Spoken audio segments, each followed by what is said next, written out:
Maybe these giant Kofun shapes in Japan are not keyhole shapes, but the shape of an ancient sun manifesting a great pillar towards our planet.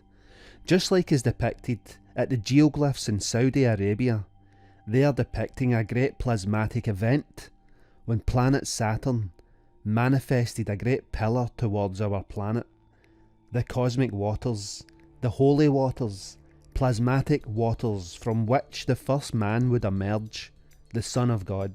In the Japanese creation myth, they speak of a time at the beginning of the universe when it was immersed in a beaten and shapeless kind of matter, sunk in silence. Later, there were sounds indicating the movement of particles. With this movement, the light and the lightest particles rose, but the particles were not as fast as the light and could not go higher. Therefore the light was at the top of the universe, and below it the particles formed the first clouds and then heaven. And this place of heaven was to be called Takamagahara, the high plane of heaven, and the rest of the particles that had not risen formed a mass, dense and dark, and they called it Earth. In this creation myth, they speak about particles rising and forming. This is a connection between the heaven and the earth, the plasmatic waters, from which the first god would emerge. The Kofun period is a pivotal era in Japanese history, named after the distinctive burial mounds, and they are known as Kofun. These ancient tombs provide a window into the socio-political and cultural landscape of early Japan. The Kofun period marks the transition from the Yayoi period to the Asuka period. This era is characterised by the construction of large burial mounds for the elite, reflecting the emergence of a more complex and hierarchical society. This period also saw the rise of the Yamato policy, which laid the foundations for a future Japanese state. The construction of Kofun mounds signifies the consolidation of political power and the emergence of a centralised authority in Japan. These tombs were built for the ruling elites, symbolising their power and influence. The Kofun were often surrounded by moats and adorned with Hanawa terracotta figures that served both decorative and protective purposes. The Kofun period also witnessed significant cultural developments.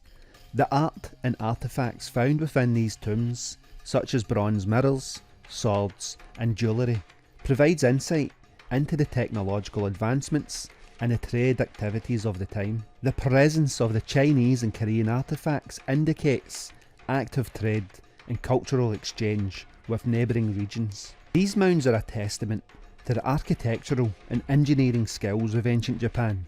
The construction of these massive structures required a high level of organisation and resources, reflecting the socio-political complexity of this period. It's a crucial part of the Japanese history, marking the rise of a unified political state and significant cultural transformations. The Kofun mounds, with their distinctive shapes and rich archaeological finds, offer valuable insights into the early Japanese society's social hierarchy, cultural practices and technological prowess. These ancient tombs continue to be the subject of fascination and study, shedding light on the formative years of Japan's historical and cultural identity. And perhaps these giant tombs do not reflect the shape of a keyhole, as most historians would have us believe, but the shape of an ancient sun manifesting a great pillar towards our planet. Just like is depicted at Saudi Arabia, as we pointed out, they are depicting a great plasmatic event when planet Saturn manifested a great pillar towards our planet.